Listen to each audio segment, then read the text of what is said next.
Welcome to the ATX DAO podcast, the hub for exploring the forefront of blockchain technology in Austin's Web3 community. We connect you with innovators within ATX DAO and beyond as we venture into the world of decentralized technology. So crack open a beer and join us for a front row seat to learn about the innovations and trends shaping our digital future. This is the ATX DAO podcast. Welcome to the ATX DAO podcast. We are doing an informal episode today. We have a few DAO members with us. We have Walshy and Bob. Welcome, guys. Thank you. Awesome. Thanks for having me. And then, of course, we have Ash as well. So Ash, always on the pod, but yeah, but I never leave, guys. There's just like, they just locked me to the basement and I'm just here, just constantly recording. There's an unedited version of just me just crying out for help. So sign up for the Patreon. You'll get to hear those ones. Yeah, exactly. I missed the proposal on that. We should probably be sponsoring it. Yeah, that's for sure. It's just me just crying out for help and then shouting out Northrop Grumman every once in a while. So that is Ash's life dream, to have them as a sponsor and more, I think, right? Well, if I have a choice, I would pick Raytheon over Northrop Grumman. Like, Raytheon, come on. That knife missile is fucking legendary, bro. Like, if I get one, they would be the ideal sponsor. We have Tequila 512 and then Raytheon.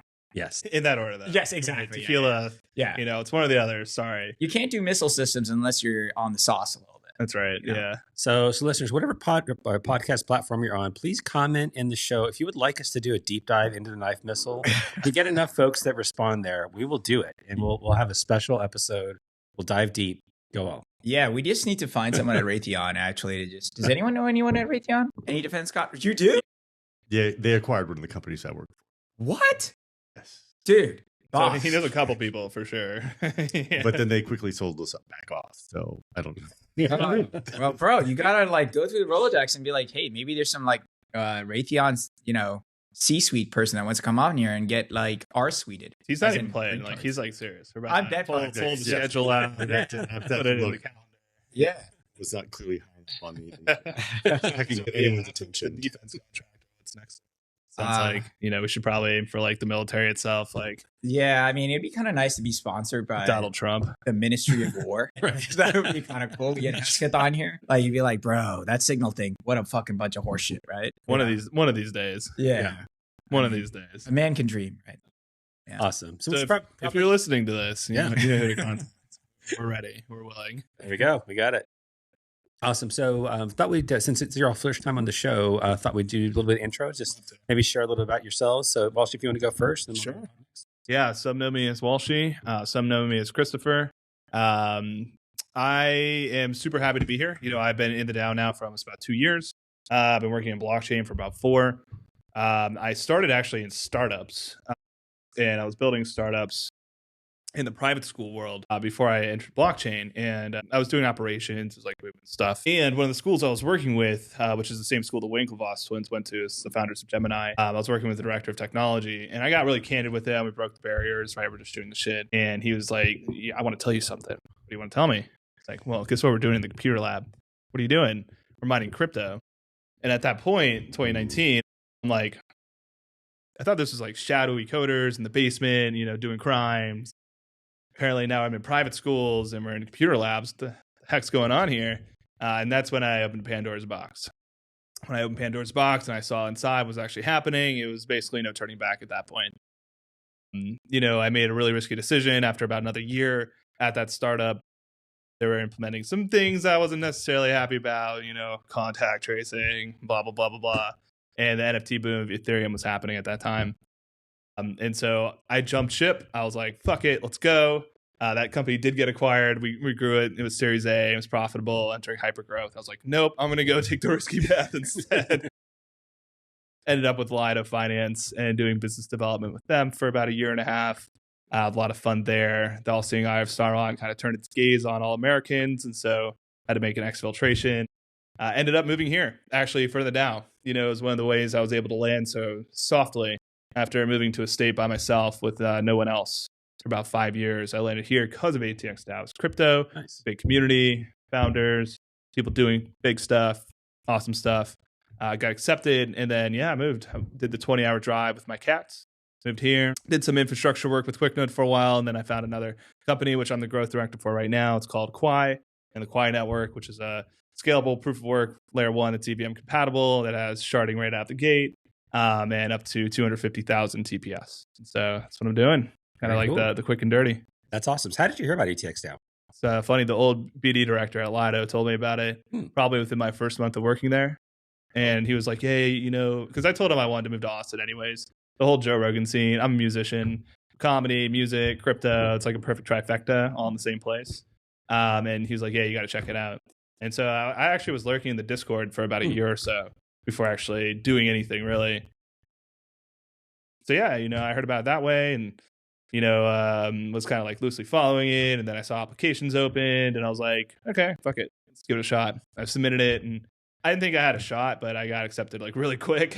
So I was like, nice. And awesome. So yeah, I hopped at that point, hopped and skipped over here. Very cool. Now, were you use one of the Zoka rounds or which one were you in? The Blue Bonnet. Oh, nice. Okay, so you're the same as us. Yeah. I just wanted to say, Scoutmaster Kevin pulling you into that room to show you about crypto is what that could have been into a very different HR kind of complaint, but like, hey, you got into crypto as a result of it. That's kind of dope. Well, I knew about Bitcoin back in 2010. Right, I'm a 30-something, and I remember seeing a crazy post on 4chan being like, Bitcoin's going to take over the world, and ultimately like this is going to dominate institutions and nation states, and blah blah blah blah blah. And I was like, oh, internet, you're just so crazy. It's never going to happen. And that was 2010. So I knew about it for a while. It was probably around 2016, 2017, right when Ethereum was starting to make its first ICO wave. Yeah. When my friends and I was working at a home security company call center. We're like, hey, Bitcoin's at $4,000. Should we pay attention to this? And that's when I jumped in. I've been building computers my whole life. And so I found it really easy just to jump right in and do my first transaction on the blockchain, which everyone knows with their first transaction. You're kind of like, you push the button, at least on Bitcoin, you push the button, you're like, okay, what happened? 10 minutes later, you're like, oh my God, it worked. Sitting in limbo, just waiting the entire time. So yeah, I knew about it for a while. And then, like I said, when 2021 came around, it's like the same vibe, right? It's like the same feeling from 2017, where it's like the froth. You could feel the hype and the FOMO. And I was like, okay, cycles are real. And like, that's what really clicked with me. I was like, okay, I'm going to jump in. Yeah, crypto is one of those weird things where it's like, you have to think about long-term horizons in a very realistic way, right? Because it's like, there's so much of the industry because of the ebbs and flows of cycles, but also just the fact that it's like, it takes a long time to build things, right? And iterate and do stuff. So you have to be infinitely patient for crypto to like really find its footing, but you can be infinitely impatient when you're trying to like just iterate. It's kind of this weird dichotomy. That's my only smart thought for the day. That's it. Fuck you guys. Thank you. Good night. Yeah, exactly. I'm out of here. Jamie, plug me out right now. There we go. I'm privileged because I've worked for basically most of the biggest, I wouldn't say the biggest, like everyone. I've been everywhere, right? No, not at all. Yeah. But, I jumped in, I landed with Lido. When I worked for infrastructure, I worked with QuickNode. When I was producing podcasts, I worked with Bankless. And so, up until Quai has been the only unknown. Like you just mentioned, slow building, right? You have to build the momentum, work for the long term, so the short term. I've really been a part of. Everything else has been established. The PMF has already been there. And right, it's been a little bit, I want to say like an easy road, because it definitely hasn't been an easy road, but it's been a little bit less of a rocky road, right? Yeah. A little bit more comfortable. So this is the first time where as growth director, I'm like, okay, time to, pull the big boy pants up, put the belt on. And like you just said, work for the long term and build that momentum. That's awesome. Very cool. Oh, I love it. Bob, tell us about yourself. Yeah, in the contrast, I'm the introvert engineer who builds shit. I doodle. There you go.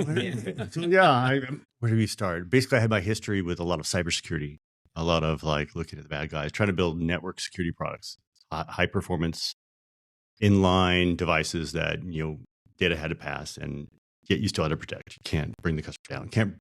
You had to deal with the way the apps were written, not per the RFC and the spec. So that was like when the engineer, you get all these little epiphanies. Wait a second, it's not the RFC. We should block it. And like, no, it's Twitter. You can't. Yeah. Okay. So you start having to just deal with certain realities. And yeah, kind of pivoted from there because I did well enough in did well enough in cybersecurity to be able to like start my own company. And this is like start my own company as in me. I had maybe up to like 5 or 6 contractors, self-funded, bootstrapped. So I'm like, hey, didn't want to, again, back to the engineer. I didn't want to take anyone's money until I knew how I was going to solve the problem. I'm now past this stage now, as I've learned. But it was really like, I want to build this and I have it fully designed and I would come out. that's really kind of what I was focusing in Austin. Since I was in Austin, I was trying to be kind of tech for good. And one of the namesakes of Austin is just being the live music capital of the world. So I was like, hey, how can I, instead of being one of these tech guys that is squeezing all the artists out, how can I help? So this is where crypto came into play. So I was like, hey, maybe I could take this basically since it's a crypto audience, basically I'm trying to do a POAP, but make it based on location. So if you're in the room and you take a photo, an artist can sign your photo. Basically taking autographs, reinvent them for Web3, reinvent them for phones. That was the goal. Built that project out. App's called Graphler. Worked great. That's when I learned I should build cool shit that people want to pay for. So great achievement, but now I'm trying to like pivot on that. And yeah, with the market and everything else, it's like got all this intellectual property. I've got the app going, but I just kind of wait and see, keep it going, achieve that. There are certain things and it's interesting. And the next phase is more of like, I'm a little older. So I'm like, well, there's so many big projects left. So now I'm like, I'm just going to start open sourcing and publishing stuff. Now, I don't want to patent it and make a project. I want someone else to do it. And I don't want them to patent it. I'm just throw it out there. So I'm going to throw a couple of these out here just for fun. But yeah, no, MIT licenses all over the place. Well, this is just more of, you don't want barriers to entry. And I think with decentralized systems as well, one of the things I did with Graph was like, hey, I'm trying to patent this digital autograph. And I got so much pushback. Yeah. And it was a lot from the artist, because that's like, you're trying to patent creativity. That's not cool. I'm like, okay, lesson learned. Don't pitch patents to the artists. Yeah. Maybe pitch to the VCs. But then again, in the decentralized space, it's not well received. So I'm like, okay, lesson learned.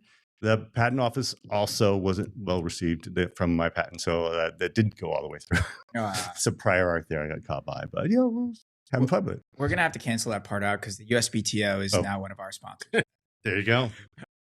No, I mean, it is like a super hard thing to find that narrative fit, that PMF fit, and then also understanding, like, finding your consumer audience to basically be like, oh, I built this cool fucking thing, but like, this is how this pay split occurs for you, and you get value from this, and then this is how VCs get value, and this is how we need to like exist as a business, is super fucking hard to dial down, right? Like, you have no idea how many times like I talk to other founders or like other projects that are going that 0 phase. They're not even at the 1 phase, or like the 1 to 100 phase from like a Lido or QuickNote or something like that. And they still have, not to say that these guys didn't have it, but like, several companies never get that. They never get the idea of like understanding, like, dude, we need to come up with a succinct way to explain like why we're fucking important and like why this makes sense for anyone, especially for the artist community. I could imagine it to be very fucking hard. Well, it's also highly coupled with the reputation. So when you hear about all these scam coins, they're like, why I can't, all they have is the reputation. So that's been a big pushback. If NFTs are just a way to scam people, the barrier of entry for artists has been higher. So that's actually one of the things I've done with ATX DAO. Was one of the projects we did here was teach artists how to make NFTs. So I was like, let's teach you what it is, what it's not, how to do it correctly, how not to get scammed. So this is one of our outbound projects at ATX DAO that I helped drive, which is kind of cool. Awesome. Also, I think that you did this in the last pitch competition. You were one of the advisors, right, for companies, right? 2024? Not this, nope. 2023, I thought. I thought you were the advisor. I submitted an idea. But I thought that you were the advisors or one of the people that was running like workshops for like people submitting for the pitch competition. That's why. This was basically the artist registry. So we were paying for it. We were helping artists make NFTs, and we found a partner that was going to actually commission that. Oh, okay. Cool. My bad. And I also taught how to write an app in Flutter and Web3, some simple apps here in town. Oh, so you did teach them. Okay. Yeah, I've taught some technical classes as well here. Again, it's Austin, it's tech. We can do that. That's pretty cool. The nice thing is I get to kind of choose what I want to play with. So, and this is a fun space, and privacy is the next one I was playing with in terms of privacy and blockchain. So that's kind of my next intersection of fun. That's cool.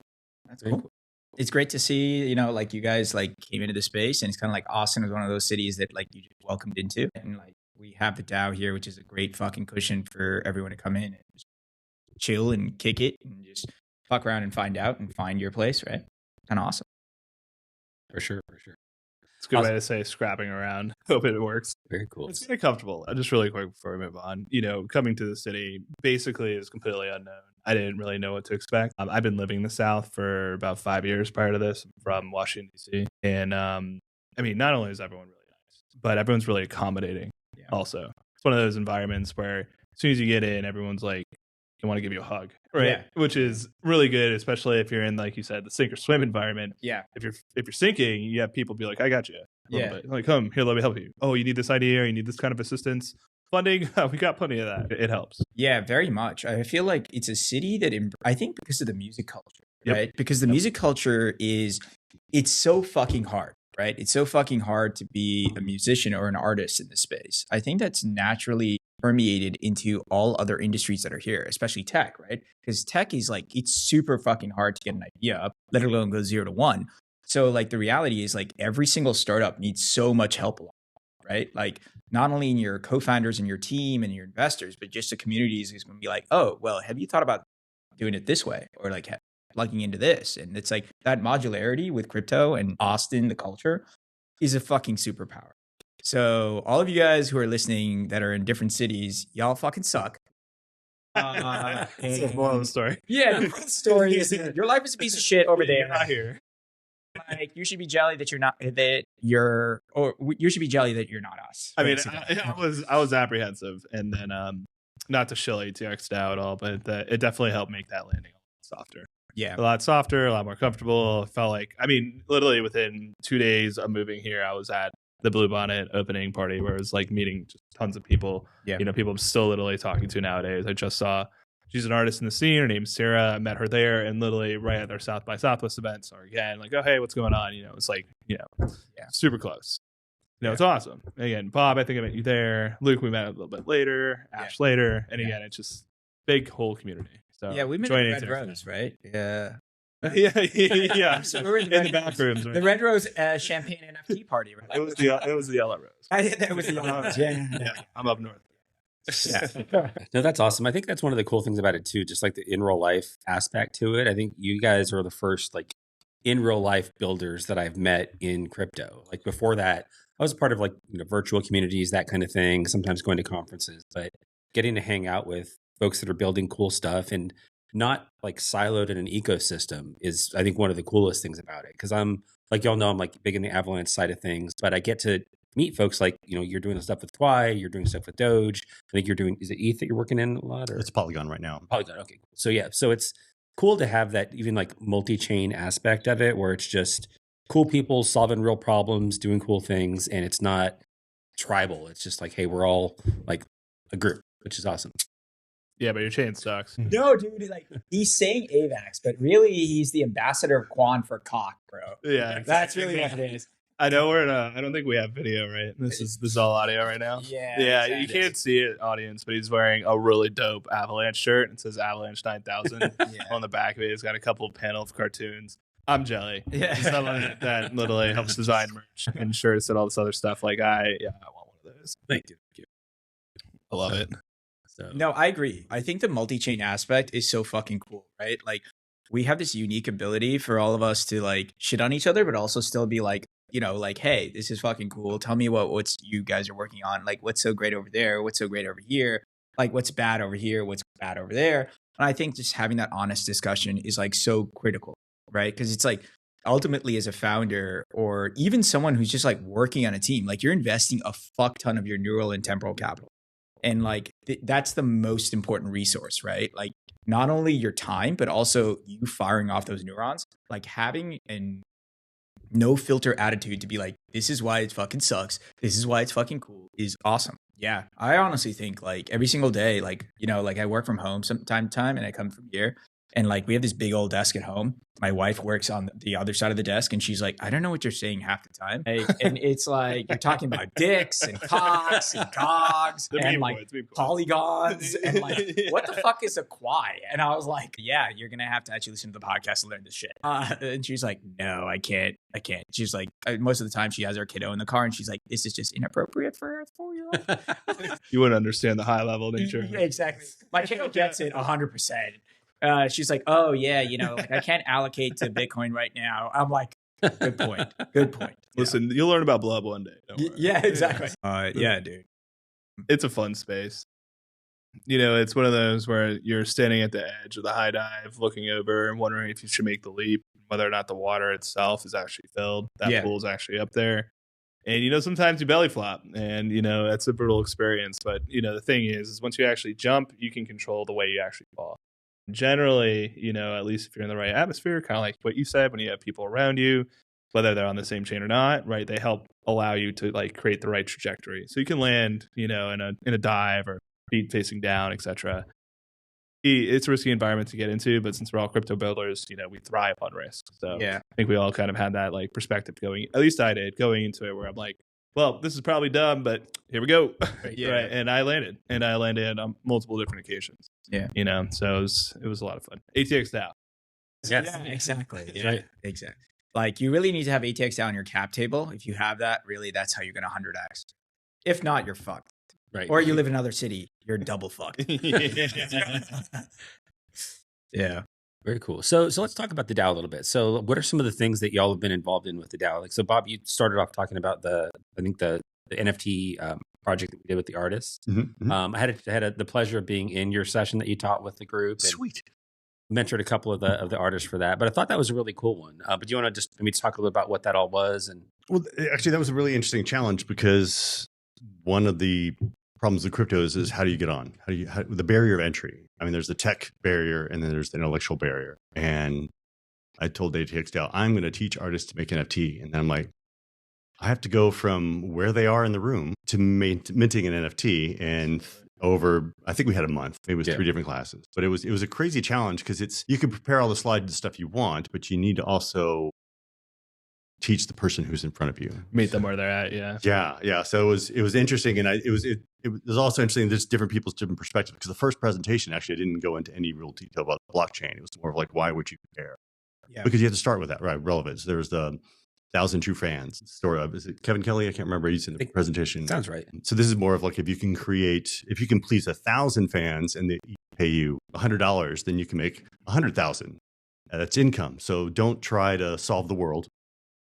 Find your true fans. And that's where NFTs were a great crossover because you're not trying to sell a product that's diluted. You're trying to keep your image and share one of and a limited edition. That seemed like the best kind of crossover NFTs. But literally the first kind of class is just more relevance of why it was important. And then there was a whole lot of scary stuff about NFTs and security because I'm a security guy. You're gone. This is how your entire 401k can get drained. No, it's literally like you get in, get out. And then when all those mails say that your bank account's been compromised from crypto, you know nothing's there. Yeah. But you at least you have to get to that thick skin from all the spams. Yeah.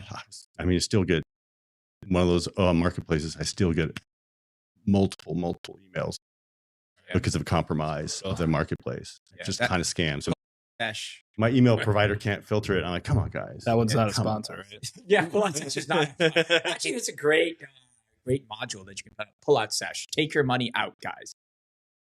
Also, possibly use it if you're not doing family planning. For the artist, it was literally just dip your toe and get out, and then just kind of watch. And that was a fun little outbound project. And they all got rugged. Yeah, and Bob showed up in a I think we still have all their NFTs, right? Didn't they get gifted back to the DAO after the program? I believe so. I don't know whose wallet's got them. Wait, so we rug them? So they got a stipend of a certain amount of crypto, Nice. and then the NFTs were given back to Kind of us. like recycled. Oh, that's cool. So I think we have them maybe in the treasury wallet or something. I guess I would ask a question of how do you feel like the reception was? Because I'll talk about my own musician experience, but I'd love to hear.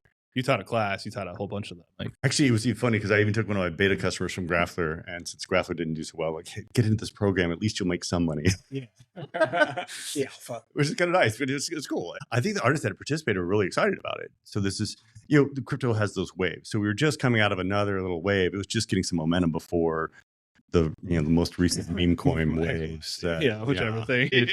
There's different hype cycles there. I think it was pretty positive. It's just. And that was honestly, as a bootstrap outbound marketing, it's like, I need to build trust. So the easiest way I can do it is in person and just grow. I don't have to, I can buy time. So let's do one person at a time. And if I get one success story that you can build off that. So I see like a lot of, so here I'll relate. Done a lot of music my whole life. And when I moved here, one of my goals was actually to start a band and just try to get into the actual ecosystem, blah, blah, blah. And some of the artists that I spoke to, the main challenge that they had ultimately was like fundraising. It was like being able to like, you know, find a way to take their art, their passion, and, you know, to a certain extent live off that and be able to avoid the 9 to 5. The hesitation was definitely there, kind of like we were just laughing about. Like something's always happening, you know. And if you short, you buy a truck or something like that. Yeah. Got to pop it. I pulled out. Yeah, smart. I won't name the name. As famous as, you know, as part of a big band Monday night. You know, they play downtown. We kind of talked about the club a little bit earlier. They have a show, and I was working with one of their musicians, and the interest was very genuine. You know, this guy's got close to 100,000 followers. Right, like he's on a show that, you know, has millions of viewers every week. I was in a position where he could really flex. He could, you know, actually, if he were to put out like an NFT line, if he wanted to, he'll be able to, you know, help further avoid the 9 to 5. He's already fine in that regard. But, you know, there's a lot of like hesitation. There's natural curiosity, but then there's also hesitation because, as we kind of already described, you know, you hear about like XYZ chain that like, you know, rug somebody, and then, you know, musicians that tried, but then turned into like a pump and dump. You know, like that's why I was interested in hearing about like those artists, their experience and their curiosity, because it's really hard. In this industry, you really have one shot.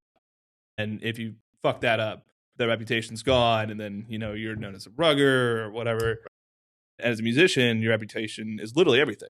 That's what you're marketing. You're marketing yourself, your brand, your reputation, your music, your vibe, etc. And so that's why I was curious about that, because that's what he was also curious about when all is said and done. It's like, does he want to do an NFT? Does he want to do an NFT? Does he want to be known as someone that released 10,000 whatever, and then like promise the sky and deliver the ground? Bro, Waka Flocka are going to deliver. But just as the easiest way you can do it. We're going to do a one of one, and it's guaranteed to be bought. Right. Yeah. So at least you can learn the tech, learn why, and then learn enough of the crypto. And that's been my philosophy. The bigger decision on now do I pivot at that as a business or not? That's a much harder problem. And do I do more than a one of one? Do I do a 5,000? Do I do a 500? Do I do like a, you know, commemorative setup just 10? You know, my personal thought there is that like ultimately I think for like NFTs and like at least for musicians, artists, really just be like a fundraising vehicle. I mean, I'm probably going to get a lot of shit for this, but I'll put a hot take out there. Art on chain's fine, but I feel like it dilutes the artists' just natural talent, skill, ability, their fuel, if they're grinding out art just for the sake of grinding out art. Oh, yeah. I like the idea of using computers, AI to generate, you know, own intricate art. That's a totally different sphere from what I'm talking about. Yep. So I think like as an artist, so for the example I just gave of the artists, very popular, millions of fans, blah, blah, blah, they should put out like a fundraising vehicle NFT. This is like, do like a special piece of art, but make it a one of one, just like your students did. You know, aim it for a certain, you know, reason. Like I need, you know, XYZ for tour. Like I'm making a one of one for this, right? And release it just for that singular purpose. Don't like do like, you know, you have to, this is a one of one special song and it's only for one person. No, it's a useless NFT, right? It has like a piece of art, but it has no value outside of that, except what you want to pay for it. And then you fundraise using that. And that brings up a good point, because half the time it's like, how do I show this on my TV or my friend's stereo? Where's the tech to do that? It's very frustrating. I have an NFT, but I can't show it off on someone else's hardware because the tech stack doesn't work. Right. Yeah. I know last cycle there was in my previous startup where, so there's a few things that you said that I think is very interesting compared from the artist to the founder, right? Like I think one of the key things that I've learned, having a few gray hair on my chin and other parts of my body, I'll let you guys ideate. Already visual. There you go. Yeah. You know, you've seen photos. Ears, dude. Yeah, exactly. Yeah, exactly. You've seen those photos in the basement where I'm camped. Someone send me a razor. Like, Rose days. Yeah, exactly. Yeah. But I think that the key thing is, you have a good pass, right? Like have a good pass so that, because like your reputation precedes you, right?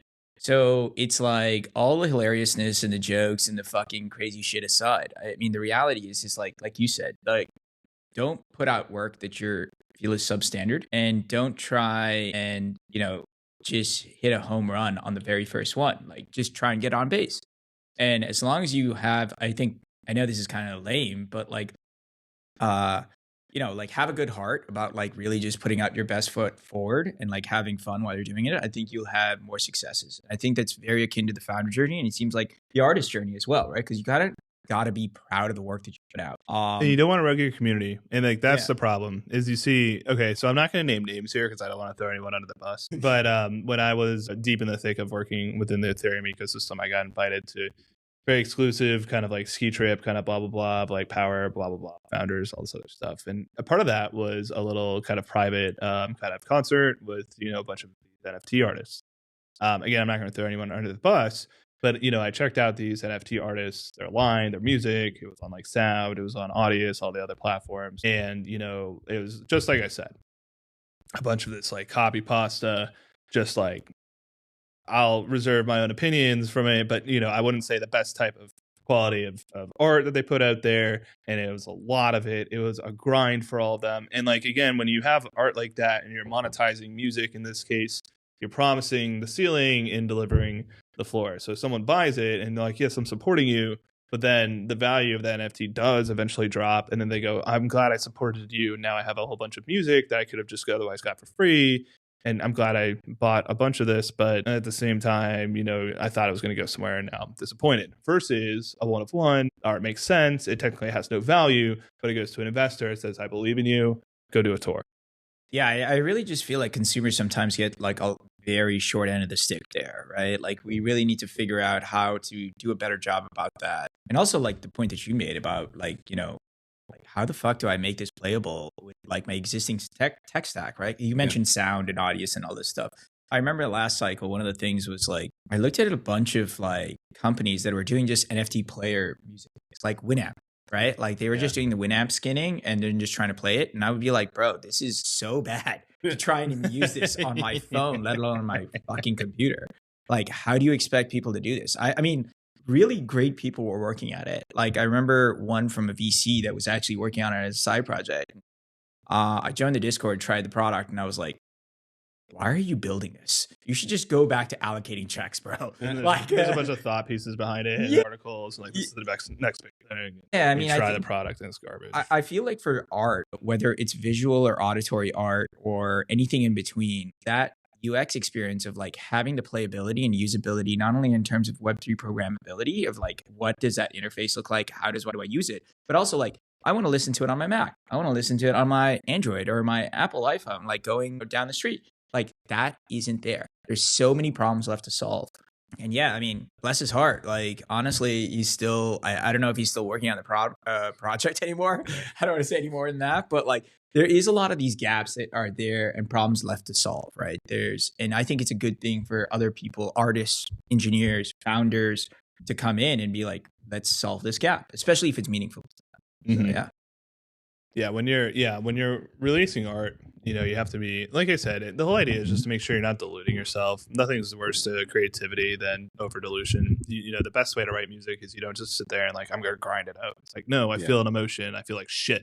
I want to fucking write some song that's going to make me feel a lot better. And you write some metal at that point. Or like, oh, I feel so sad. And, you know, I want to love somebody. So you write some, you know, some mellow, something, you know, like lo-fi jazz or something like that. Cry Me a River. Right. You usually have like something like a spark that inspires the idea. So when you start grinding it out, it dilutes that idea. And then you go to your fans, you're like, buy all my NFTs. And it like turns out like this is if you make it exclusive, it's the only way you can actually listen to the music. Well, that's horrible. That's like the antithesis of what you want to do as an artist. Right? The exact opposite. And then B, you add this like kind of like privileged kind of element to it, which some could enjoy. You know, there's definitely an audience for that. Where it's like, oh, you're part of the select crowd that gets to listen to this. Yeah. But for me, if you're trying to protect your brand reputation, and if you're, you know, like the example I gave, you got 1 million viewers, you got hundreds of thousands of fans, you like really want to do it in the right way where either 1 or 2 people really get rewarded for it, and it's like really no value beyond like, hey, now I can fund a tour so everyone listens to my music, or you just don't do it at all. Right? Like you got to protect the brand. Otherwise, you basically like there's no going back. You got one shot. And that was the main hesitation from someone that's completely outside of crypto, that has no involvement whatsoever, except like a genuine curiosity of like, oh, I heard about this. Should I do it? And, you know, from someone that's deep in crypto, when someone that's non-crypto native that has that kind of like following, popularity, asks you that question, it's the devil angel moment where you're like, well, do I tell them to do that one route? Or should I give them the idea of like, make it simple, make it easy, keep it non-dilutive, try to get some fundraising out of it, but do a one of one. Stick to the one of one. Don't go for like the 10,000. You're going to get $1 million if you invest in it. Yeah. Anyways. For sure. Yeah. The music NFTs, I think, were always tough. Like, I think I have like an Oasis album that was like exclusive for a while. I have no idea how to play it. Like, I bought it like 2 years ago and it was like, cool. It's this new thing. I know the band. Like, I've listened to Oasis forever. Mm-hmm. It's like, I couldn't tell you where it even is. Because it's on I don't think it's even on chain for real. I think it's on like a private chain. And you can't listen to it in a wallet, can you? Right. Like, it's no easy medium. So just upload it to YouTube and rip it. Right. Yeah, that's what the hardcore. That's what we do back in the day. I think you might get a cease and desist from the Gallagher brothers. Maybe. Or you might just have a Gallagher brother knock on your door and be like, "Bloke, what the fuck are you doing? What are you talking about? They're super friendly. They're not litigious at all. Like they would be totally cool with me doing whatever." It would be hilarious if you uploading it on there is what brought together. I feel like through this strange sense of events, you guys know what I'm talking about, right? See, I didn't even know their last names were Gallagher, and all I could imagine was that one Gallagher dude with the water. Oh, Gallagher. Yeah. No, they're notorious. So it's like Liam and Noel Gallagher, because I'm a big Oasis fan too. They are notorious. So they're like brothers who like actively hate each other. They actively hate each other. Like literally my cannot be in the same bar or the same club together. So yeah, it's kind of hilarious to see that. That's awesome. Yeah, we got to find an easier way. If music NFTs are really just art NFTs are going to make any kind of like leeway, like you guys have been mentioning, there's got to be a way to actually use it. There's got to be a way to broadcast it. There's got to be a way to listen to it in a way that's like beyond just like a proprietary buy a picture frame, right? Like, but that mainstream adoption is like, it's actually happening. Actually, a lot of big companies are looking to blockchain. I just don't know about this specific use case outside of number go up. I think Spotify was doing something on it a while back. I haven't heard about it in years, but there was something where you had certain NFTs that unlock certain things within actual Spotify. But I think it was a pilot, and I never heard about it again. And I use Spotify, so I'm sure it. I actually wouldn't be surprised if Sony is doing something with it. They have their own blockchain, right? Yeah, so I wouldn't be surprised. Was it Sonium or something? Yeah, exactly. Mm-hmm. Yeah. They have like a huge catalog. I bet that they're working on a bunch of crazy shit. In fact, Bob, that might be a good thing. You should go to like Fly to Japan and knock on Sony's door and be like, "I'm here to see Mr. Sony-san, and I'm going to ship a new medium for NFTs on Sony." Yeah, I'm trying to stay out of the music. He's like, yeah. So yeah, I'm part of ATX. Yeah, exactly. No, I like to do the cool stuff that people don't want to buy. I'm like, I want to do a privacy in it. So I'm the collector. You can't tell who I am. But if I trade it, you know how much I paid for it. Oh, so interesting. It's like this private art collector. Ah. But again, cool tech, but I don't think it was buy it. Right. Yeah, it feels like especially when we're kind of art's on there. Yeah, private art. We got the private collector because that was when the problem is like all the stuff is public. It's like the privacy tab. What if I'm like a closet Miley Cyrus fan? I want to buy her NFT. Should keep that, but I'm looking for tech to enable it. So that's very cool. Yeah, that's pretty interesting. Yeah. Well, that's the space. Some of it's interesting. Some of it will make money. Some of it is a really bad idea business wise. Well, it's a pretty cool idea. So it's it's ZK. Well, that's what it would take. Yeah. Take one of those little you're kind of masking type things. Awesome. Have you found a way to display it? I made the call not to invest time in it because I saw that people weren't even ready for regular NFTs. It's true. It's true. Time and place. Gotta go to Japan. Yeah. Talk to Sony. Yeah, basically. Sony-san will help you out, bro. I heard there's going to be TVs that display NFTs soon. I wouldn't be surprised. I mean, they have a very integrated like hardware to software product pipeline, so it makes a lot of sense. I wouldn't be surprised if actually, like, you know how gaming NFTs have been a long thing where you're talking about like assets that can actually be sold. I wouldn't be surprised that even Sony or some crazy motherfucker is thinking about doing that, even PlayStation, to some game assets to some level, whether it's skins or something else. Without calling it NFTs. Yeah. Just I just think like that's the thing. I think the lexicon is poison, right? So like you might just have to rebrand it. Yeah. And that's actually something that's already happening now. Actually, yesterday was the start of, so have y'all heard of Off the Grid? It's a video game on PlayStation, Xbox, PC. So it's behind the scenes on its own Avalanche L1, which I'm not shilling Avalanche. But they actually just launched their token yesterday on Binance. And so they, like, you can actually, like, so far it's been in testnet, but anything you've earned while it was in testnet can be bought or sold, like, with actual gun tokens, which is kind of a cool thing. So and that's on Sony now. So I think as they start to see that, I could see them building more stuff on their own proprietary things where you might buy Gran Turismo stuff or whatever. I never thought I'd see the day where the NRA and the Sony worked together. But no, I mean, it is cool, right? Like all these huge enterprises, it feels like, that's just a really interesting thing that I've also noticed in like going to these conferences. I know we all go to a bunch of conferences, right? I got you here. You want the 4? Yeah. Here we go. In fact, for firemen, if you guys are listening, we are looking for a beer sponsor on the pod. We have a friend of the pod, which is Tequila 512. Absolute mentions for, hooking us up. This isn't an advertisement, but yeah, I mean, oh, there you go. Listen to that for crisp firemen. open. Yes. There we go. But yeah, if you guys are listening, guys, our sponsorship requirement is just a year's supply of beer and $69 million. And a one-of-one NFT. Yeah, there we go. Yeah. It has to be an artist NFT. It was just like this sounds, the different sounds of opening up fireman beers. How often, Ash and Luke, have you guys talked about like your origin stories or like you guys getting into crypto? I don't think we do very much. So we actually got to be a guest of one of our guest shows, and we got to talk about. I was like, wow, we never really have like talk about ourselves. So yeah, we haven't really done much of that. Cool. Yeah. We'll start with Ash then. No, I want to start with Luke. Okay, I mean, start with Luke then. That cock is getting way too big. I know you're getting Whoa. excited. I mean, you're talking about the actual cock, the mascot for Cock Chain, bro. Right. Yeah, so my onboarding was actually through NFTs. So I didn't do anything with crypto before I needed some to buy an NFT. My brother was talking to me about this project that he was involved in called Chicken, which is on Avalanche, and I got sucked into the whole thing. So I figured out how to buy some AVAX, bought it on Coinbase. Wasn't going through fast enough, so I had to buy some from him like over the counter. So I minted my first NFT on an airplane going to DC. Nice. And so, and then I minted the second one, like literally on the Lincoln Memorial steps, because it just launched. So I did my first NFT mints in like crazy times. But yeah, so started off there and started expanding into other areas. When was this? 2022. Oh, wow. So Cool. at the exact wrong time to go all in on it.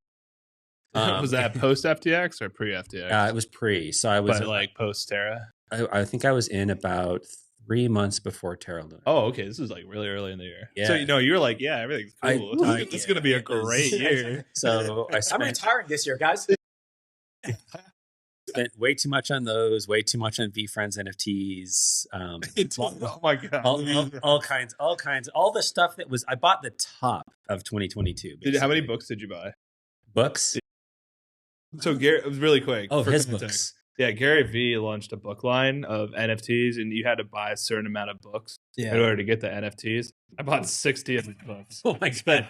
$1,500 on Gary Vee's motivational books. True story. I literally had dinner at his place at the fly fishing thing last week or the week before. Oh wow, great place. Probably you helped pay for that. Maybe, place. yeah. That It is sounds wild. like it. Yeah, sounds like you owe me. The funny thing is he had a year expiration date on NFTs, and I was so bogged down at that point that I just didn't even redeem it. And so when I finally got around to it a year later, Yeah, So like a currency, so you can burn them to get other things like within his.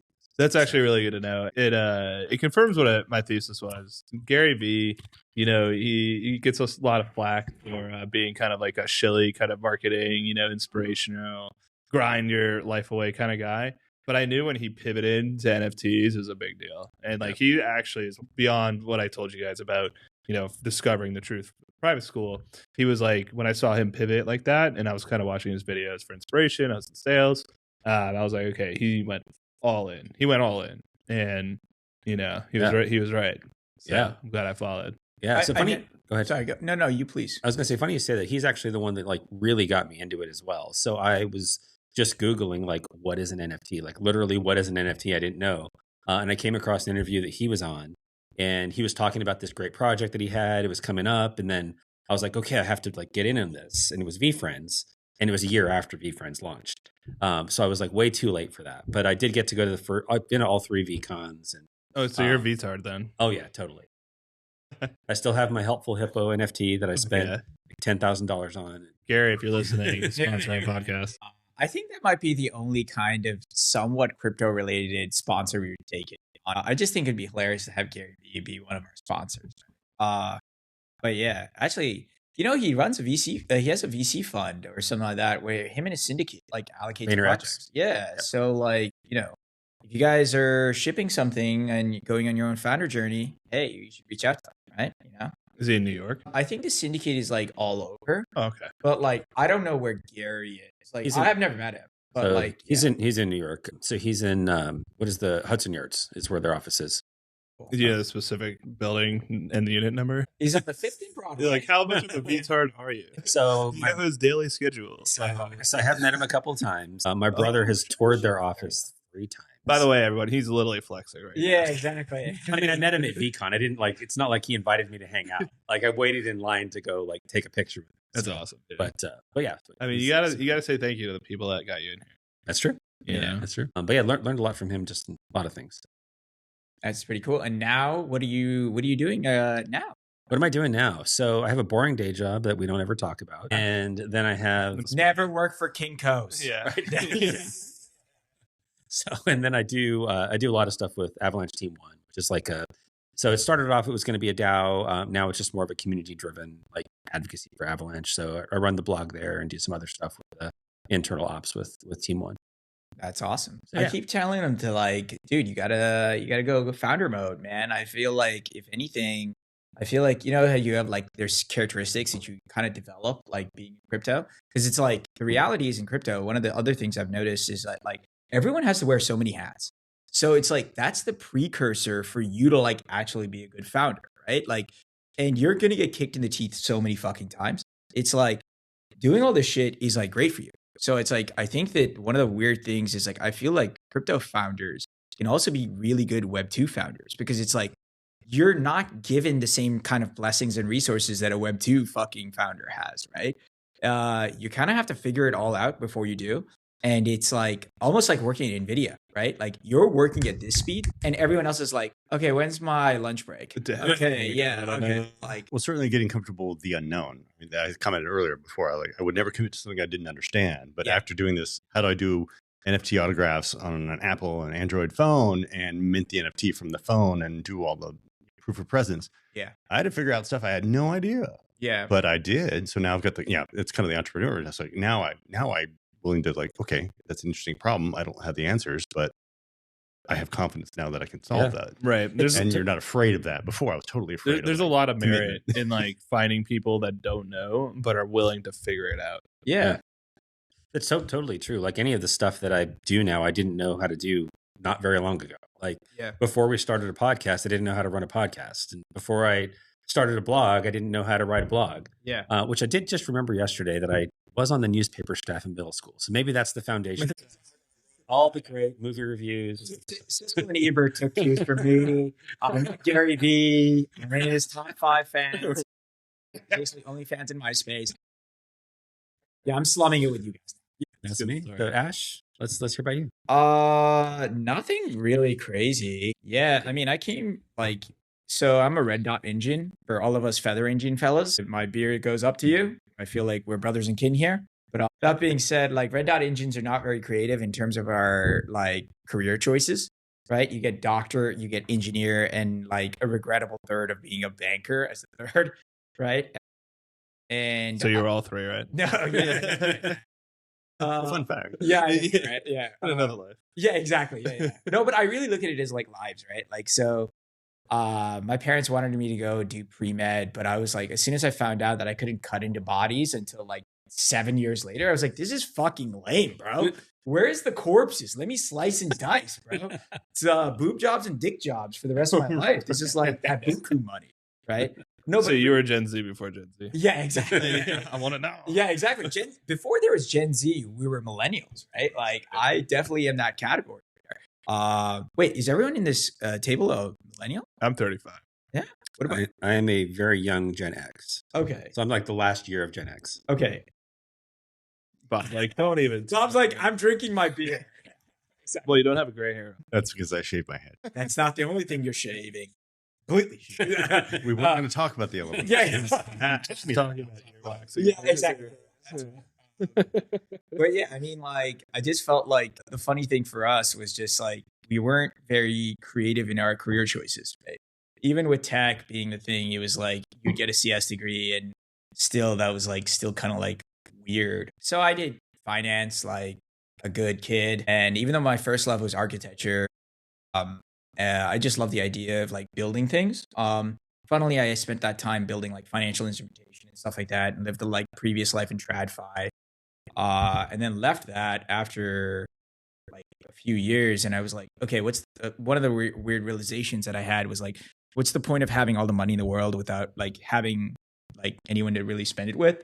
Like, especially when you're young, you get a lot of money. Like, you know, what you do like is like, I graduated like school early and shit like that, and like, yeah, you get a fuck ton of money and you go crazy and you have fun and do dumb shit, right? Like, hey, I want to go play golf. Okay, let's go jump. Let's get like first class tickets to go fucking play golf in Hawaii and then come back. And it's like, let's write it off. It's a business expense, bro. We took a meeting with a client over here, and I'm fucking terrible at golf. So needless to say, we paid with Kennedy rules like all the fucking time. If you guys don't know what Kennedy rules are, it's a shot or beer per hole.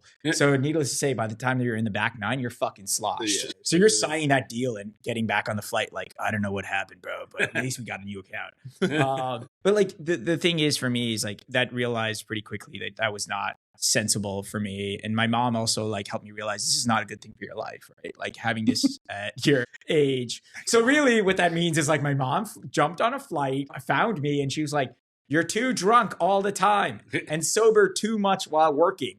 Get a better life, you know, or vice versa. I don't know. Actually, maybe I was too drunk at work and too sober when I was like having fun. The real American dream. Though. Exactly. Right. Well, yeah, exactly. You've actually been too successful. I mean, tiger moms, right, are a real thing, right? Like that's the thing. But I ended up taking a break from that and then going to pursue my first love, which is architecture, which is then that's why my parents were like, okay, you've done a little bit of this, now go do something else if you want. And they were encouraging me to go to get an MBA and stuff, like, and I was like, this does not make any sense. I was like, what's better?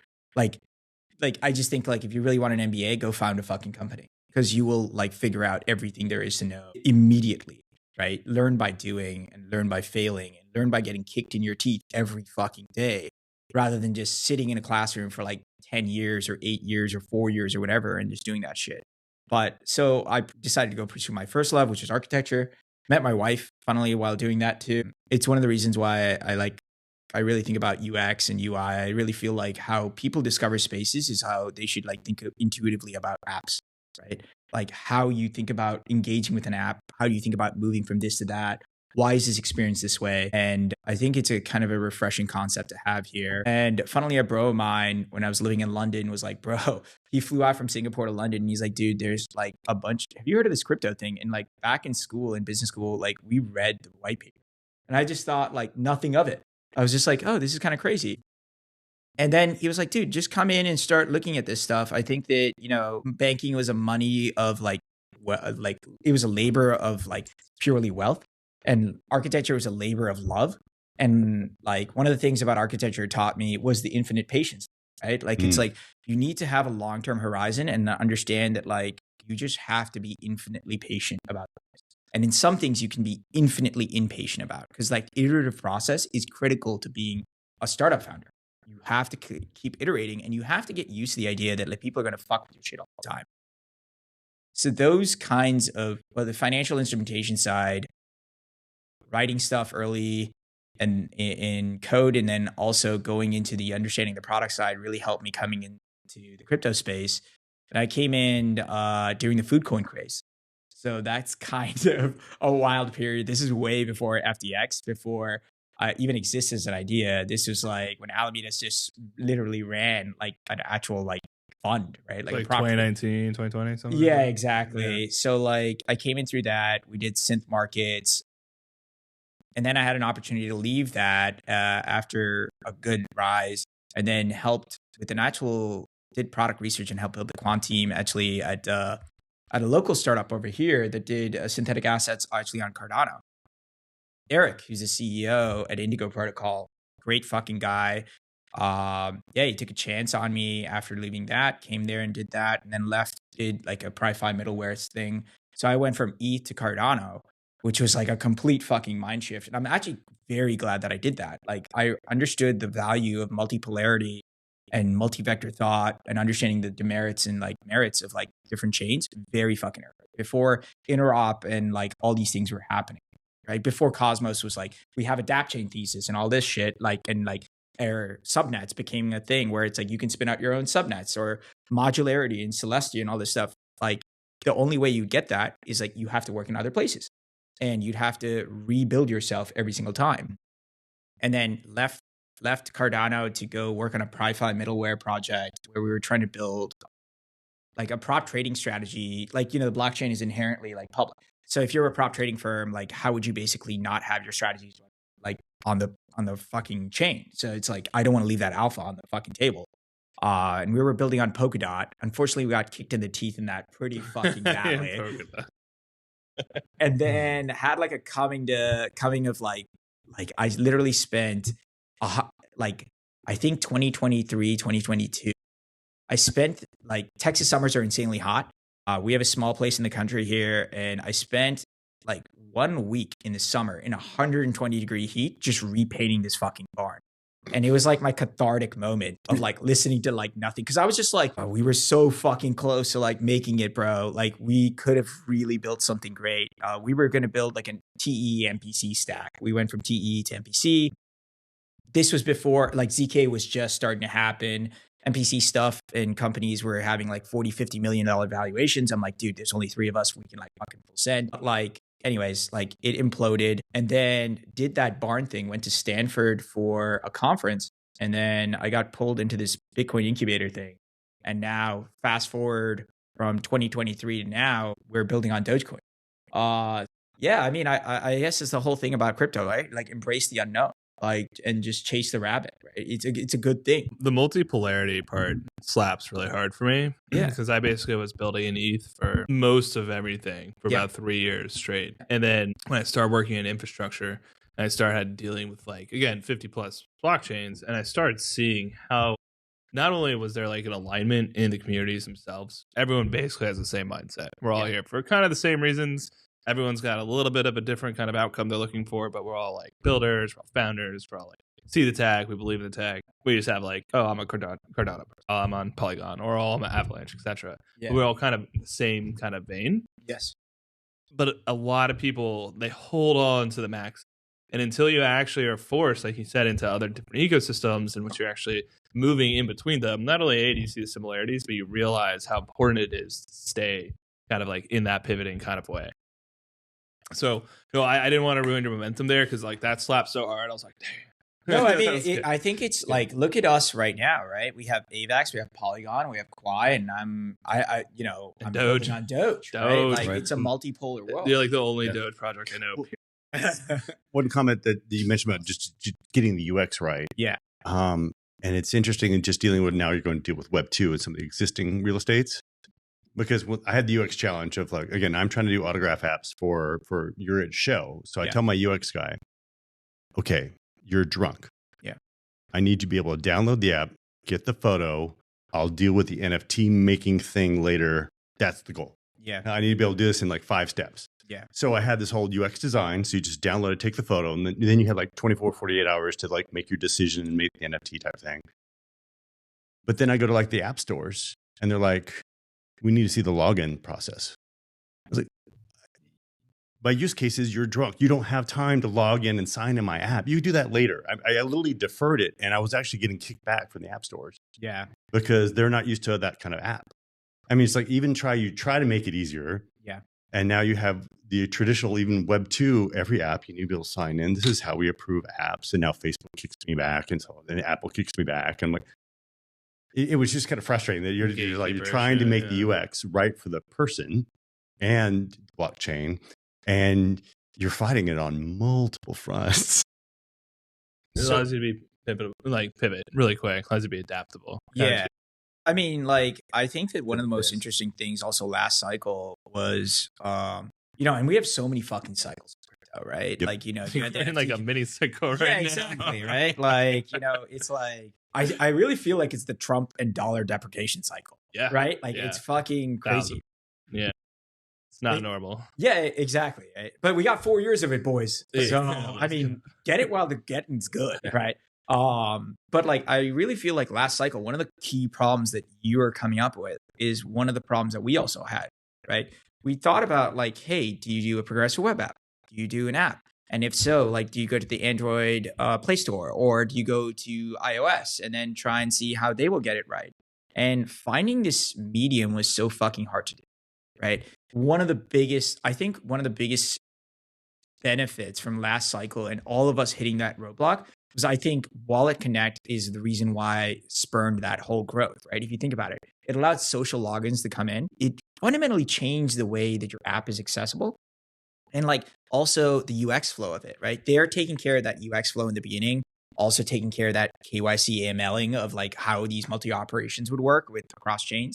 And I think that was a brilliant result of that, right? But it was a clear result of like, I think of like where I'm a builder, do I go straight to the application layer? Do I deploy there? Do I not deploy there? And it is 100% of a real problem. And I think that there's a lot of people. Also, I think the other problem is that my personal experience is like looking at your consumers and today versus who they are like a year from now to understand, are they DeFi native or are they crypto native or are they Web 2 native? Are they 4chan native?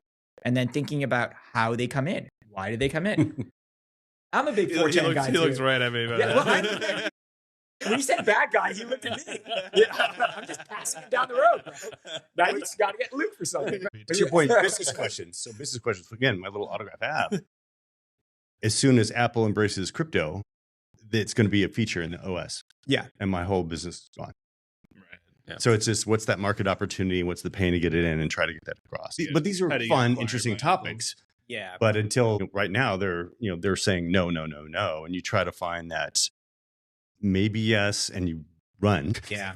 But if they're a hard yes, they're gonna implement it themselves and make it native. Yeah. And then you'd always ask those questions. It's like, how the fuck did that app get improved? Right? Like I asked myself that question too, like a bunch of times. You would see apps on the fucking app store and you'd be like, how the fuck did this get through? Right. Also, one of the weird byproducts of that is like why I think MetaMask had the browser in their actual wallet, right? You have the browser in the wallet, and that's a nice sneaky hack to like actually get to your protocol, right? And now they had the Snap thing, which they launched, and now they're making a big thing about it. That's another way to get around it. It's a question that still persists, right? Yep, definite challenge. And it's like a unique business logic question and like UX logic question for you as a builder to be like, what's the level of clicks and what's the level of Web 2 copy pasting I need to do here so that I have a familiar UX, but at the same time, it also captures the Web 3 audience. And at the same time, I'm not getting dicked over by the app stores that are there, right? But also the funny thing is like, also, I think that's the reason why now you have all these huge chains that are launching their own mobile devices, right? Solana has their own phone. ETHOS, right, are the Warpcast guys. I was hanging out with them in ETH Denver. They have their own phone. So like now it changes the dynamic a little bit. So it's really interesting. You guys know what I'm talking about? I was Solana phone, definitely. I didn't know that ETH had its own phone at this point, but that doesn't actually surprise me. There's like a lot of laser like pointer these, on it, like, too. It's an odd shape, right? Isn't Yeah, it? it's like almost like a Game Boy-esque kind of platform. It's about yay big.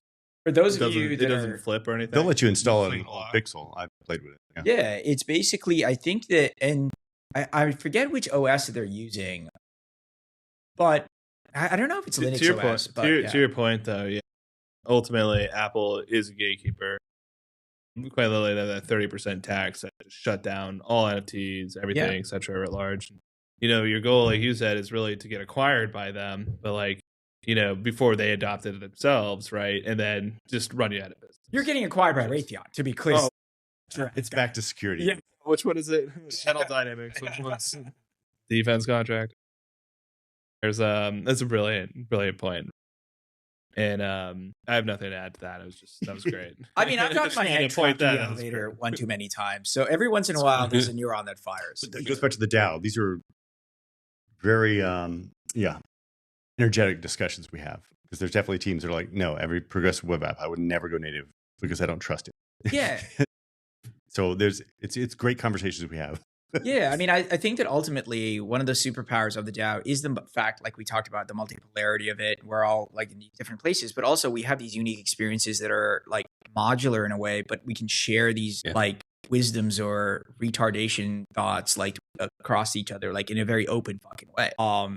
And I guess we have to, right? Because it's like there's only very few in the crypto sphere that are actually on the frontier. Even if you look at these conferences, like ETH Denver, like I think a bunch of us were at ETH Denver, right? Mm-hmm. But the reality is like, dude, like even if you say there's 20,000 people that came to ETH Denver, and this year actually it was like way lower than 20,000, it felt like pretty sparse compared to like previous years. it's still very little compared to that of like Web 2, right? Like go to a Web 2 like development conference and look at the number of developers and engineers and founders and VCs that are there. It's a fucking 100x bigger. But if we're trying to bring an insular, take an insular world and expand it outside of our own small little echo chamber, you have to think outside of what we have here. And like ultimately, like that's what a lot of people don't factor in. It's like growth strategy, to like marketing, like how do you actually expand the bubble itself? And, you know, a lot of people are like, well, just spam Twitter. But you're really just reaching like the same 100,000 people, 200,000 people, 300,000 people, which sounds like a lot because, you know, it's a decent amount. But to your point, you go to a developer conference and like it's 100,000 people like don't fuck with crypto at all. Yeah. Right. They're completely Web 2 and think blockchain's the devil. They'd avoid it completely. So how do you tap that audience, right? Like a lot of people, you know, from a growth strategy perspective, a lot of people are only marketing to the same 300,000. Yeah. That we're at the point in like the cycle and the evolution of crypto, we're really trying to broaden it without just stablecoins. Yeah. Yeah. And so many suits just want to do stables and RWAs. They just copy pasta that across everything. And I'm like, come on, like another fucking RWA project. And like, let's just stack this liquid restaking. You don't want to, you don't want to see my DMs, cold DMs from these suits you're talking about. Here's the funny thing about institutions and stablecoins is it makes no sense. Yeah. They actually make zero sense. You hear a lot of, you know, product market fit with stablecoins and like everyone, stablecoins. Digital dollars, let's go. Which in itself, it's cool because, you know, I can send $1 million all the way across the world and it arrives depending on your blockchain pretty quickly or, you know, not so quickly, not L1. But the truth is, if you're an institution, you don't want your money on a public blockchain. Right. You definitely don't want your stable coins completely readable, watchable, if you will, by your competition, right, or the government. So the government's more fine than your competition. You really want to obfuscate it. So a lot of people talk about product market fit with stable coins, but I don't see that with institutions. Institutions need the privacy. We were talking about privacy a little bit earlier. And, you know, business is a pretty private thing, just in general. You want to, you know, keep things close to your chest. You don't want to walk around naked. You want to put clothes on. And right now, stable coins are naked. And so a lot of people talk about that product market fit. I just don't see it. Not with stable coins. I mean, obviously, you know, for general payments, etc. But yeah, I don't see it with institutions. There's something else that's going to get developed, and the government's got to approve it. We're at that really interesting part, like fork in the road, really, if you will. You know, well, we can call Trump GOAT, we can call Trump a lot of things, but he's definitely helping to facilitate regulation of stables, regulation of crypto. And I didn't read the full stable or genius bill. I don't know if you guys did. Took a look at that. No, unfortunately not. It's like 5 days ago. So with the world the way it is, that's like a year ago at this point. But, you know, there's a lot to say about, you know, these major multinational corporations that want to do transactions on the blockchain, but they want to keep things private. I just don't think it's going to happen through stables. It's not going to happen through a, you know, volatile asset either. It's going to happen through something that like will maintain value over time, but like will also obfuscate, you know, being able to read it on the blockchain also. So whether that's a privacy stable or whatever it happens to actually be, I don't think we found it yet.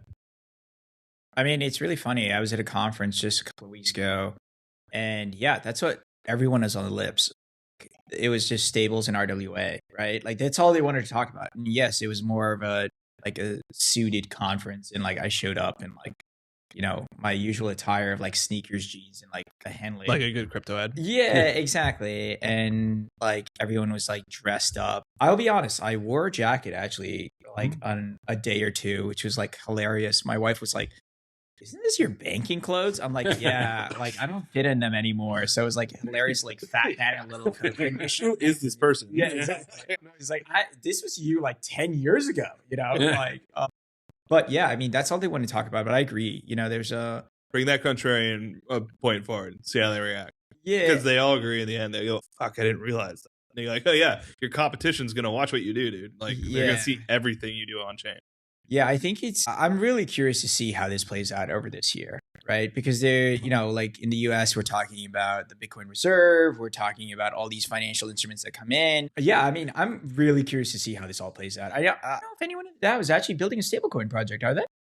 No, I mean, I'm doing a flat coin project, but it's not a stablecoin project. Oh, I like it. I like flat coins. T or Yeah. So just chill for a moment. Yeah. Basically, the idea is like to create a flat coin. Since it's proof of work, it's not proof of stake. Yeah. It's tied to the actual energy cost. It's used to produce blocks, used to produce the hash rate itself. There's a whole system. There's a controller that takes Quai and Chi and converts that at a proper ratio. And there's an oracleization that happens basically for all the hash rate that's produced globally, not in the US or not just in South America, Europe, or whatever. It takes in totality of everything. Then, like I said, oracleizes it down to the lowest quartile. So we try to the idea isn't to stay equal to $1. The idea is really to over time, we expect volatility, but over time, just like Bitcoin, you kind of have a maintained value. So regardless of inflation in current environment, it still kind of keeps the same kind of rate over time and have a decentralized stable equivalent, right? That you can use in DeFi, you can use as money Lego, that you can use that's not dollar denominated debt. Yeah, I also like the Quan Chi Mortal Kombat reference there. So, basically, whenever you receive any chi, you get a little message that says fatality. Right. That's pretty cool. It does translate to energy directly. Which is a funny reference. Yeah. I'll take full credit, even though it's been in development for 7 years, and I just joined last month. Yeah, you should. I'll take full credit. But you should launch it with Mortal Kombat 2. The movie's coming out this year, so you should launch Chi-Coin with Mortal Kombat 2. Unfortunately, it launches in 2 weeks. No chill, but you're gonna miss that one. We gotta call, dude. Don't one of us know someone at Sony? We should tell them to move it up a little bit. I thought that was gonna be my stable. Thought that was gonna be you. Sony? No, not Sony. Yeah, he's going to Japan. He's going Warner Brothers. That's right. Put me on that lot. No, I mean we've got a lot of builders. I know Brent does Block Live. Everyone's got their own project on their own chain. Like you said, you're building your autograph, but you were building it. I think you're still in development. Obviously, you're building on Doge. It's on live support while we're waiting to see. Mason's building Stand with Crypto. Yeah, right. A lot of people doing their own little projects. Yeah, you're right. I saw Mace a couple of weeks ago. He looks good, man. Up in New York. Yeah, he's really living that New York life. It's good that we're keeping this going without him. That's a true actual testament. The project was successful. Yeah, founder exits. Everything's still basically how it was before. Yeah. Right. It's gonna shake it up a little bit, but that's good. Yeah. I saw him at Denver too. Yeah, I'm assuming that's when you saw him. No, I saw him in New York a couple of weeks ago. Oh, nice. Yeah. But I think that's one of the key things about the DAO too, right? There's forward momentum based on the fact of people coming in and literally coming in to build other things, and that keeps the spirit and the culture alive. Small community, you see a lot of familiar faces. Yeah. Despite working with people 3 years ago, I still run into them occasionally. Hey, we did that one thing one time. Let's continue to collaborate. Yeah. Years and years later. Yeah, I think that's the other superpower, right? Because I feel the cool thing is now with interop and integrations and stuff, we really get a chance to do other cool stuff. So, I mean, it's special, man. I really think that we're all blessed to be here in this space. So, yeah. Yeah, it's definitely awesome. And Charles' point, so many cool people building cool things. But yeah, listeners, if you want to get in part of the conversation, so we do have a Discord y'all can join. So we do have an open community chat in there too. So if you want to jump in there, if you're in the Austin area, or you're going to be here traveling, just kind of see what's going on. We have events going on from time to time, that kind of things. Definitely would love to have y'all join us in a chat or join us in a beer if you're in town. So a lot of cool stuff going on there. One thing I did also want to plug, so if you want to learn more about what Walshy's building, so we did have one of the founders of Quai Network on episode 42. So you can listen in on that one and hear more about what's going on there. And then if you want to hear what Ash is building, episode 36, Ash's co-founder was on talking about what they're building there. So would love to have y'all listen to that as well. And then Bob, we got to get into what you're building on a full dedicated episode too. Sweet, right? So awesome. But this has been fun. Thanks. Appreciate the time. Yeah. One last thing we got to talk about is the membership. Yes. Yeah. How do we find out more about membership? Yeah, so go to the website itself. I think it's atxdao.com. Go ahead and there's a little tab there. You go and learn about membership itself. We're open for another month or so, and yeah, it's a decent questionnaire. Nothing too arduous or too long, but set aside maybe 10 minutes or so to go through the entire questionnaire. It's a little bit of who are you? Where are you coming from? Do you like crypto? Very detailed quiz on your knowledge of the Bitcoin social security number. So, There's a block floor exercise. I mean, on a real point, again, I moved from a whole other state outside of Texas. I moved from North Carolina, and it made that landing so much easier. So I applied from outside of the state and made it here, and it was a great landing. I'd already moved to another state by myself before, not such a good landing. COVID, that was not a good landing. Landed right into COVID. Moving here and having an entire community I could lean on and go to for events and fun, and just like-minded people. It was awesome. You know, not to shill directly, but it's great. Join. Very cool. I guess Awesome. we got to cheers it out too. Yeah, for cheers listeners. it out. Cheers it out. Thanks for tuning in to this episode of the ATX DAO podcast. If you like what you heard, please rate, subscribe, and share the podcast with your friends and colleagues. To learn more about ATX DAO, visit us at atxdao.com and follow us on X, Farcaster, and LinkedIn at ATX DAO. Thanks again for listening, and we'll catch you in the next episode.